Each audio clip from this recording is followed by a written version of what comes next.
O outro fator é o envelhecimento. Esse nós não podemos fazer nada, né? Cada minuto a gente está mais velho. E o terceiro fator é excesso de peso. Esse nós podemos fazer.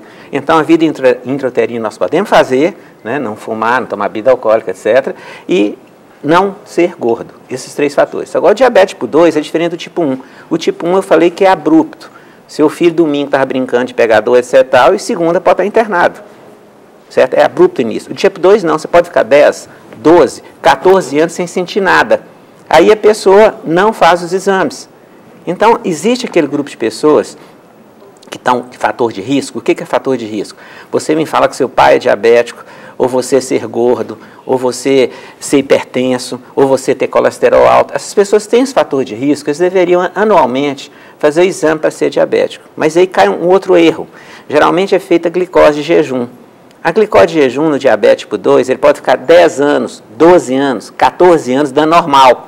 E o cara pensa que não é diabético. Isso é interessantíssimo, hein? Porque tem campanhas que fazem isso, o pessoal vai lá, bota o dedinho... Ali vai pegar quem está com ele na fase média ou avançada. A fase bem inicial não pega. Então, essas pessoas, o médico geralmente faz a glicose de jejum. Se ela estiver acima de 125, você repete. Deu 2, você é diabético. Se der acima de 200, você é diabético. Se deu entre 100 e 125, você faz um teste. O teste vai no laboratório, toma uma água com açúcar e dosa a glicose 2 horas depois. Deu acima de 140, tem que começar a tratar. Por que isso? Porque geralmente vem na gente o paciente encaminhado por um oftalmologista, porque o paciente está tendo distúrbio de visão. Mas quando tem aquilo, o sujeito tem mais de 5 anos que é diabético. Se eu pego ele antes, ele não teria distúrbio de visão. Outra coisa é disfunção erétil. Certo? O sujeito fica tomando Viagra e outros remédios durante 10, 15 anos. Às vezes é um problema diabético, você fazia o controle, resolveria. Olha só. Doutor, o Maurício chamou e parece que alguém já está na linha para perguntar alguma coisa. Alô? Quem fala? Alô? Caiu, Deve ter caído a ligação. Vamos continuar ali, então. Vamos esperar ele ligar de novo e o senhor continua. Então, você vê a importância de você dar o diagnóstico mais precoce. O grande combate mundial, eu participo de pelo menos 6, 7 reuniões internacionais por ano, e o problema não é Brasil, o problema é mundo. O que acontece aqui, acontece lá. O Brasil, os últimos censos, deu que tem em torno de 13% da população acima de 30 anos tem diabetes. Certo? E essas pessoas, 50% não sabem que são diabéticos, nem sabem. Nossa. E quando você pega os que sabem, 22% não fazem nenhum tratamento. Psiquiatria chama negação. O doutor falou que eu tenho, mas eu não quero ter, não vou ter e acabou. O cara fala assim. E não trata. Não trata. Aceita. Daí 7, 8 anos, o oftalmo me manda que o cara está com lesão no olho. Ou me manda o cardiologista porque ele teve um infarto. Ou me manda o outro que está com disfunção erétil há vários anos, descobriu motivo nenhum, foi fazer a glicose, deu Eu alta. até queria que o senhor contasse, porque foi muito interessante o que o senhor disse, acerca a história da moça que teve 7 abortos. Porque quem está em casa muitas vezes não entende a profundidade do que é a diabetes. Não é quem está em casa, não. Quem está aqui na Quem está aqui na mesa, quem está no entende. estúdio. Queria que você contasse essa história, porque essa história, ela, assim, a senhora contou tão despretensioso, mas marcou tão aqui dentro. Esse caso foi interessante porque ela não foi consultar comigo, ela foi de acompanhante de uma amiga. A amiga foi tratar de diabetes, conversando Ela lá. não foi nem consultar. Não, ela foi como acompanhante da amiga. E a amiga conversando comigo, tratar de diabetes, eu falei que um dos efeitos colaterais de diabetes é aborto, é muitas vezes de causa ignorada. Ela é do interior de Minas Gerais e os partos dela foi feito com parteira, lá no interior. E não foi feito o parto que abortava, né? Então ela chamava a parteira para fazer a retirada. E ela me contando isso, eu falei, você pode estar com diabetes sim na fase inicial. Até agora já até avançada. E fizemos exames, porque o diabetes, como disse, pode ficar 10, 15 anos sem ter sintoma nenhum. Quando eu fiz o exame, deu que ela estava diabética. Então, isso é chamado de diabetes durante a gravidez. Se 50% das mulheres e dos homens nem sabem são diabéticos, você pode engravidar sem saber que é diabético. Claro. Aí você aborta sem saber que o diabetes foi a causa do aborto. Então, foi interessante que na próxima gravidez dela, eu acompanhei. E ela hoje tem 3 filhinhas e pôs meu nome no primeiro. Tem um Saulinho na praça aí. Que bem, não. Merecia colocar o nome do senhor nos 3. É verdade. Saulo 1, Saulo 2, Saulo 3. Deixa eu só falar da pessoa que ligou, que eu não vou esquecer aqui, que a informação é muito grande. Ela ligou, ela é Luciana, de onde? Que é mesmo, produção? De Paulo de Fronten, Rio de Janeiro, no interior do Rio de Janeiro. E ela disse que ela foi fazer um tratamento de hipertiroidismo e que constatou, hipotiroidismo, né? E constatou que ela estava com a glicose muito alta, acima de 120. Ela quer saber, doutor, qual é o melhor tratamento para ela? Como que ela vai lidar com essa situação? Cada diabético a gente trata de uma maneira diferente, mas só o fato de você falar, você ligou para cá, deve ser uma pessoa adulta, certo? Com a glicose no nível pequeno, mas já é diabetes tão preocupante quanto glicose alta. Mas então já me diz que você tem tipo 2. Certo? No diabetes tipo 2, as regras básicas são as seguintes, não estou falando especificamente para você, mas para quem tem um quadro igual ao seu. Né? Seria a pessoa ter o peso normal, o seu médico vai te ensinar como fazer isso, cortar radicalmente o açúcar, dedicar 30 minutos por dia ao exercício físico aeróbico. É fácil, por mais que você fala que é ocupado, mas às vezes você vê uma novela. Então você tem que ver a novela, tinha para dar 30 minutos. Com a esteira na frente do televisor. Na orelha aí, ó. Pode fazer com a esteira vendo a televisão, né? Só não pode na hora do jogo do Atlético, mas qualquer outra hora pode, né? E a outra coisa, já tem que tomar medicação. Você já tem que começar a tomar medicação, que não é insulina no seu caso, é um comprimido, o nome científico é metformina, que você deveria tomar, que o seu médico vai te orientar. Você fazendo esses 3 fatores, cortando o açúcar, tendo peso normal, andando 30 minutos por dia e tomando a metformina, o médico vai te acompanhar, provavelmente você vai chegar aos 100 e tantos anos sem problema nenhum. Oh, amém. Doutor, deixa eu te perguntar uma coisa, o senhor falou do açúcar aí. Existe, é mito ou não, essa questão do açúcar que a gente usa no café, no suco e etc. Aquele açúcar mais fininho, o açúcar cristal, ou o açúcar mascavo, ou a rapadura, tem diferença ou não? Qualquer coisa prejudica a questão da diabetes? Tudo é a mesma coisa. Tudo é exatamente igual. Você divide os adoçantes artificiais e o açúcar. O açúcar vem da cana, é tudo a mesma coisa, tudo igual, não pode mesmo nenhum. Só que comer açúcar não faz ninguém ficar diabético, vamos deixar isso claro. Mamãe, você tem um filhinho aí com peso normal, magrinho, ele pode comer açúcar sim. Não vai cortar açúcar do menino não. O que não pode é engordar. O engordar é que faz com que a pessoa fique diabética. O comer açúcar não faz ninguém ficar diabético. Quem é diabético não pode nunca comer açúcar. Porque quando você come açúcar, ele chega a ficar 70 dias, 90 dias na corrente sanguínea. Certo? Então, não é assim aquela diabética que fala, hoje é aniversário do netinho, vou comer um brigadeiro. Não. Ela não vai ficar meia hora no sangue dela. Pode ficar 70, 90 dias bloqueando as artérias e pode daqui 5, 6 anos até uma lesão no olho causada pelo que ela comeu há tempo atrás. Então, diabético tipo 2, diabetes tipo 1, vamos cortar açúcar. Então, se eu entendi bem, a pessoa que é magra, ela tem menos risco de ter diabetes? De se tornar diabético. Você pode ter uma carga genética. Um pouco você nasceu com uma carga genética. Igual você pode nascer com carga genética para ser um grande tocador de violino. Certo? É uma carga genética. Por mais que eu tente aprender violino, dificilmente eu vou tocar bem violino, certo? Muito bem, se você tem essa carga genética e você tem o fator ambiental, o que é o fator ambiental? É ser gordo, você vai ficar com muito mais facilidade.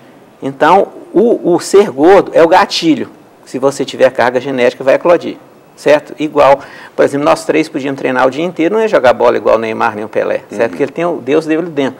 Você vê que isso é verdade, você pega às vezes 2 jogadores de futebol, irmãos, chega à seleção brasileira. Né? Você vê o caso de Raí e Sócrates, quer dizer, estatisticamente a chance é 0 disso acontecer. Eu conheço uma vez só na história do Brasil, pelo menos é só essa vez. Raí e Sócrates. Pois é, você vê que são coincidências, porque eles têm a carga genética. Diabetes é a mesma coisa. O ser gordo é o fator desencadeante, mas você tem que ter uma carga genética. O envelhecer tem outro fator. Você pode chegar aos 90 anos e não ter diabetes. E seu pai pode ter 40 anos e ter ficado diabético aos 40 anos. Então, o fator ambiental e o fator genético. Isso vale muito na grávida. Eu gosto muito de chamar a atenção da grávida, você que está me ouvindo, que é uma senhora gestante, é o seguinte, existe o diabetes pré-gravidez, 50% dos diabéticos, como eu falei, não sabe que são diabéticos, então ela pode ficar grávida. Isso passa batido, principalmente em mulheres que não fazem o pré-natal. Geralmente, quando eles fazem um teste na 38ª, 32ª semana de gravidez, é para pegar o chamado diabetes gestacional, quando o diabetes leve fica presente na gravidez. Mas às vezes ela tem um diabetes desde o princípio, e aí nascem meninos grandes, pode nascer meninos com malformações. Então é importante, mamãe, antes mesmo de engravidar, se você está casada com o Luiz há 2 anos, fala, bem, agora nós vamos engravidar. Vamos ver se você não está diabética, porque o neném ele é formado nas primeiras 12 semanas. Depois de 12 semanas, o neném só cresce. Então, nesse momento que ele está formado, que é o principinho da gravidez, que é importante a glicose está ótima. Daí é importante dar o diagnóstico precoce. Doutor, uma dúvida que eu tenho é em relação ao pão ou a massas. O diabético pode comer a massa, porque a massa é transformada em açúcar no corpo. Isso tem a ver, tem uma relação? Ele pode comer a massa ou o pão? E tem diferença do pão integral também? Eu gosto de vir aqui, primeiro que vocês tenham um design diferente, programa moderno. Eu me sinto bem aqui, eu acredito que os telespectadores também, né? E a sua pergunta Não, e o senhor, é bom o senhor vir aqui porque eu estou me sentindo um aluno, uma criança sentado e o professor falando, que o senhor fala, o soldadinho que morreu para te ajudar. Eu me sinto assim, sabe, meu menino na escola, eu sou ensino, estou aprendendo. Que bom, obrigado. Mas a sua pergunta é interessante, que existe uma coisa que chama contagem de carboidratos, que as nutricionistas procuram explicar isso muito. É o seguinte, cada alimento tem um percentual de carboidrato. Lógico, o açúcar é 100%, então é altíssimo. Então, teoricamente, vamos deixar bem claro isso que eu estou falando, o diabético poderia comer açúcar, o diabético toma insulina. Porque ele faria contagem de carboidrato e aplicava a quantidade de insulina certa. Mas eu nunca falo isso em televisão, nunca. Não falei agora, deleta, tá? Porque vamos editar isso ao vivo. É porque é complexo aprender a contagem de carboidrato. Você pegar 100 médicos, talvez 98 não sabe fazer uma contagem de carboidrato. Você imagina explicar isso para um fazendeiro, para dona de casa, fica muito complexo isso. Então é melhor cortar. Quando você come os alimentos, um pão de queijo, ele tem uma quantidade de carboidrato. O pão de sal tem uma quantidade de carboidrato. Mas isso são quantidades pequenas que eles têm. Então, se ele fizer uma alimentação balanceada, com quantidade certa, que o médico vai dar para ele dieta, dieta, gente, não é passar fome. Dieta é educar. Por exemplo, eu posso sair com minha namorada hoje à noite para ir jantar fora, eu não tenho que me entupir de comida, certo? Você pode falar, o programa principal, eu saí com minha namorada. A comida é como se fosse o perfume da mulher bonita, não tem que ser o essencial. O essencial é estar com ela, certo? Se eu vou ver o atleta jogar no Mineirão, eu não tenho que comer 2 tropeirão lá, certo? Que eu fui lá para ver o jogo. Mas a gente gosta mais de perfume do que da mulher bonita. Mas isso é mais o tropeiro do que o time. Mas isso aí não gosta tanto da mulher, né? Você prefere o perfume do que a namorada, se fosse ela, trocava de namorada. Bom, o que eu quero dizer com isso? Então, você sendo diabético, você pode comer pão, você pode comer pão de queijo, você pode comer biscoito de sal, você pode comer macarronada, você pode comer lasanha, desde que você coma com a dieta que foi dada para você, balanceada, para que você tenha um peso normal. Você, por exemplo, que não é gorda, se tornar diabético um dia, você vai poder comer tudo isso. Eu vou te ensinar alguns truques grosseiros, assim, de contar carboidrato, para você chegar aqui na mesa e não comer 6 pães de queijo. Que às vezes o gordo, o diabético, o que faz? Ele fala assim, não vou tomar café da manhã não, porque hoje é aniversário da mamãe, quero comer um tantão de tutu com torresmo. Então você tem que balancear a sua dieta. Aí sim, né? Você fica elegante, ainda ganha o brinde, né? Fica elegante, fica esbelto, certo? Doutor, deixa eu fazer uma pergunta. Talvez alguém está em casa, está numa situação já crítica da diabetes. E diagnosticou isso, porque existe esses casos, como o senhor mesmo disse, né? A pessoa passou 15 anos da vida e teve agora esse diagnóstico de que está com diabetes e, assim, no momento muito crítico da diabetes.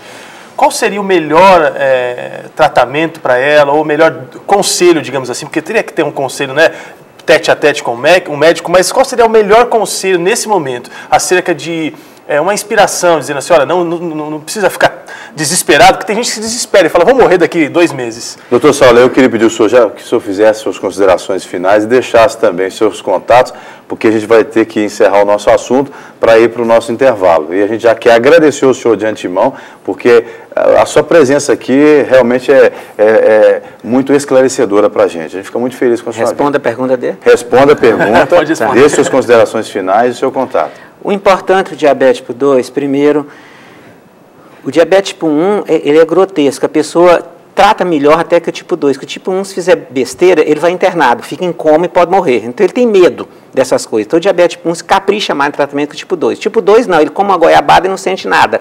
Então, ele faz, doutor, muito rígido. Viu, eu comi e não tive nada. Então, o tipo 2 é mais perigoso por isso. E é ele que vai ter as complicações mais frequentes.